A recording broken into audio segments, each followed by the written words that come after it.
This is Eric from IONCINEMA.com at the 2025 Sundance Film Festival, sitting down with filmmaker Dominic Yarabe with the short film Entre le Feu et le Clair de Lune. So essentially the title is referencing the space between the lights. It's a very nocturnal piece. And I really like the description of the film. It's with the help of children living in this village. The three generations make a film together and create a magical tapestry of twisted timelines, nightmares, and memories. I just love the description. I feel like when I was actively watching this, I was in an installation piece. First, I'd like to explore your background, but also the role of storytelling in your life, and also Headshot. Is it speaking with this project in any way whatsoever, sight unseen? Thank you. Yeah, it is actually all very interconnected. So I got my start in a PhD program. I was at Brown University in their Modern Culture and Media program, and I was researching Black visual culture, Black visual studies, and visuality. And I started taking some film classes there, and I became really interested in how the theory could kind of interact with the practice in some way. So then I took a 2-year leave to do a film MFA program at Stanford, so I could kind of shape myself as a practitioner and a filmmaker, not just a researcher. And then storytelling is just a major part of West African society, West African tradition. For centuries, anthropologists have thought of West Africa as a place without history because it's spoken orally from generation to generation. Things aren't written down necessarily. And so I was really interested in how that can breathe life into so many different magical myths and narratives and ways that we remember our histories. Mm-hmm. And then just to get to your last point on Headshot, which is the first film that I made in film school, I was just really interested in the different ways that we frame and think about Black people throughout America, throughout the continent of Africa, and I felt as though so many Black stories that I was seeing kind of were voyeuristic or seeing us in a certain way, and I was really struggling to make a Black film that wasn't centered around Black violence. I wanted to decenter it in some way, and so that's why in Entre le Feu, Clair de Lune, the children, they don't even know that something violent is happening to them. Mm-hmm. I didn't want them to be part of that process, and I didn't want the war and what happened to my dad to be the focal point of the film either. A Man Who Dies is a library that burns. The genesis of this project is with your father, Hyacinthe. Yes, sir. What I thought was groundbreaking about this film is not only this idea of that you're conjoined together, that you're bringing elements of story together, but there is also this idea of the passing of the torch. Tell me about the implications of that aspect, the importance of documenting this, but also placing it in such a form, if you will. Mm-hmm. Yeah, I think it's really quite sad that sometimes we don't have the conversations with our parents that we need to have. Mm-hmm. So there's a camera in front of us, mm-hmm. No reason for us to have it. And my dad wrote this story down on a piece of paper when I was like in middle school about this war that happened to him. And he was like, I want to write a book, can you type it up for me? And I typed it up, and then afterwards, neither of us still really talked about it. And it was quite violent. I remember reading it and being like, this happened to my dad? Where's my father from? And I think he just didn't want that to disappear with him. I've asked him, like years later, did you think that was too early to tell me about this? Because there are things that I don't fully address in the film and things of that nature. And he told me he just needed us to know. He just wanted us to know so that I didn't want to die with him.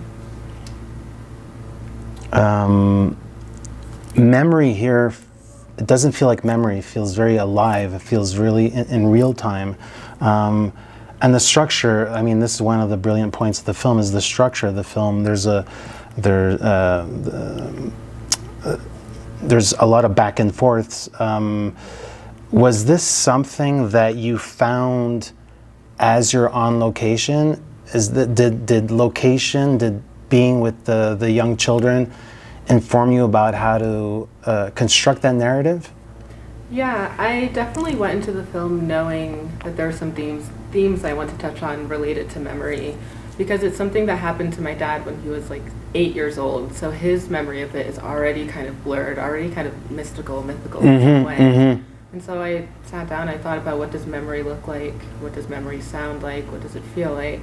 And so I didn't want to shoot something that looked like it was in reality necessarily. So the film's not 4K, it's not the most fancy camera possible, but I actually use vintage analog lenses on a digital camera because I wanted to distort the image in some way. Because I didn't want it to feel like reality. I wanted it to feel like you're stepping into a piece of memory. And what's like at the onset, you inform us that you're going to be making some lens changes. You inform us that part of the construction of the set is also deconstruction of the set.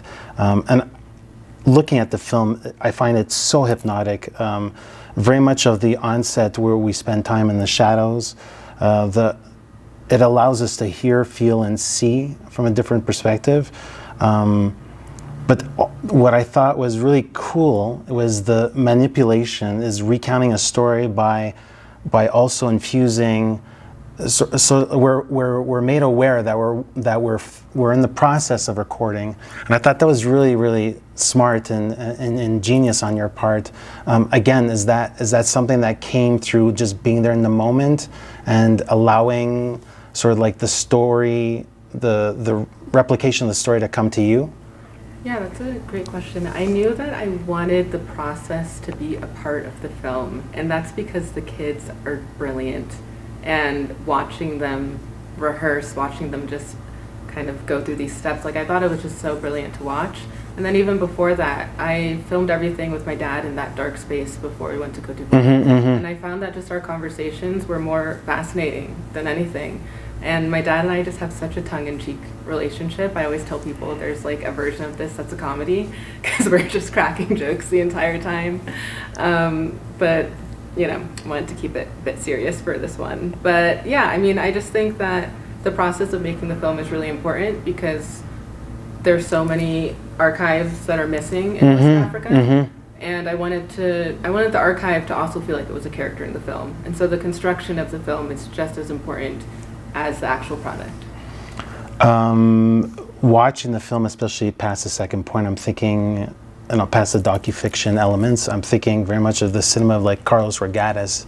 Like it looks great, and I'm happy to hear that you went a little bit lo-fi. What are some inspirations for you?